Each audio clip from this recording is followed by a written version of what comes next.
रहस्यमयी कमरा। कौटिल्य नगर में विक्रमादित्य नामक एक राजा रहता था। राजा बूढ़े होने को आ गए पर उनको कोई बेटा नहीं हुआ, सिर्फ एक बेटी थी।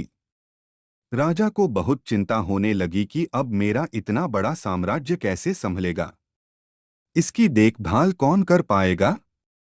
एक दिन अचानक भगवान का नाम लेकर राजा ने यह निर्णय लिया कि कल सुबह जो भी हमारे दरवाजे पर आने वाला पहला व्यक्ति होगा, मैं अपनी बेटी से उसका विवाह कर दूंगा और अपना नया उत्तराधिकारी बना दूंगा। अगले दिन सुबह सुबह एक फटी पुरानी कमीज पहने एक लड़का दरवाजे पर दस्तक देता है।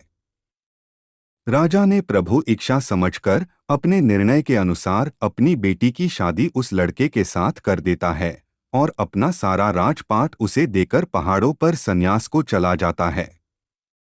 अब ये नया राजा राजपाट के बारे में जानकारी इकट्ठा करने की कोशिश करता है। राज्य कैसे संभालना है, युद्ध में कैसे जाना है, क्या तैयारी होनी चाहिए ताकि बहुत अच्छा राजा साबित हो। उसने अलग अलग काम अपने अलग अलग मंत्रियों को दे रखा था, जैसे राजकोष वित्त मंत्री को, सेना की बागडोर सेनापति को और ऐसे ही अन्य कई मंत्रियों को अपने मंत्रिमंडल में शामिल कर रखा था। नए राजा के संचालन में राज्य बहुत बढ़िया से चल रहा था। सारी प्रजा पुराने राजा की बहुत तारीफ कर रही थी कि यह राजा चुना है महाराज ने, समस्त प्रजा के हमदर्द बनकर सदैव खड़े रहते हैं। यहाँ राज्यसभा के समस्त कमरे में समय समय पर सब आ जा सकते थे, लेकिन एक कमरे में सिर्फ राजा ही जाते थे। ये इस कोठरी में 10-15 दिन में जाते थे और किसी को जाने की अनुमति नहीं थी, यहाँ तक कि रानी को भी नहीं। अब समस्त दरबारियों को जिज्ञासा हुई कि आखिर इस कमरे में ऐसा क्या है कि कोई उसके अंदर देख भी नहीं सकता। जानने की इच्छा सभी को थी, लेकिन कोई पूछ नहीं पा रहा था।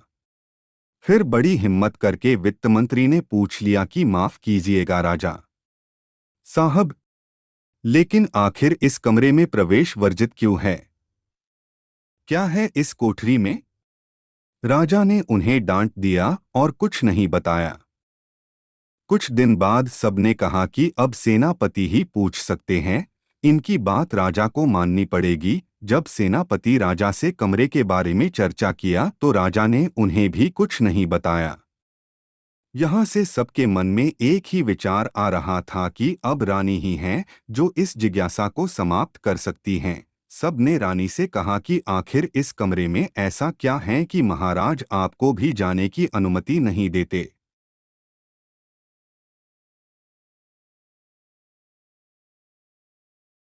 फिर क्या था? रानी ने तो एकदम जिद पकड़ ली कि अब तो मुझे जानना है। राजा के बहुत समझाने के बावजूद भी जब रानी नहीं मानी तो राजा उन्हें ले गए और कमरे का दरवाजा खोला। देखा तो उसमें कुछ भी नहीं था, एक फटी कमीज और कुछ फटे कपड़े टंगे थे।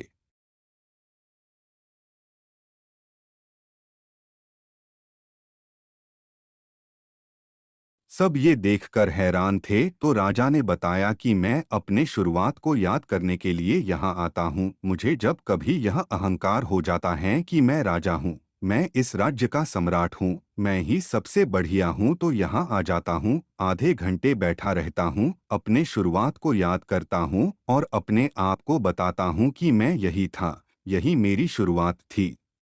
वो तो पुराने महाराज का शुक्र मनाओ कि मुझे राजा बना दिया। थोड़ी देर के बाद जब अहंकार टूट जाता है तो साफ और सच्चे मन से बाहर आ जाता हूँ और अपने प्रजा की सेवा में लग जाता हूँ।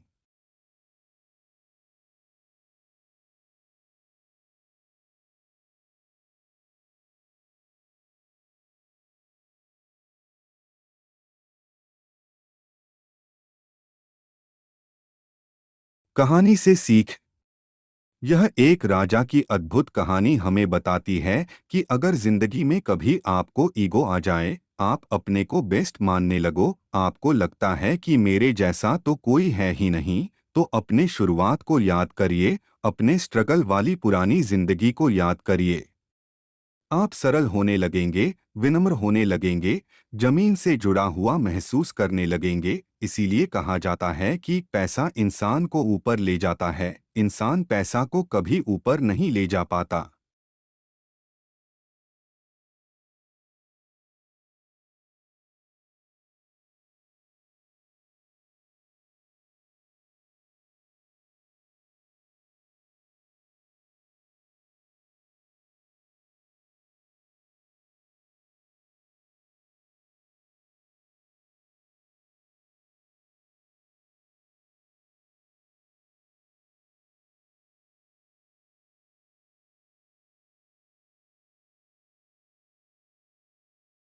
इस संक्षिप्त कहानी को पढ़ने के लिए धन्यवाद।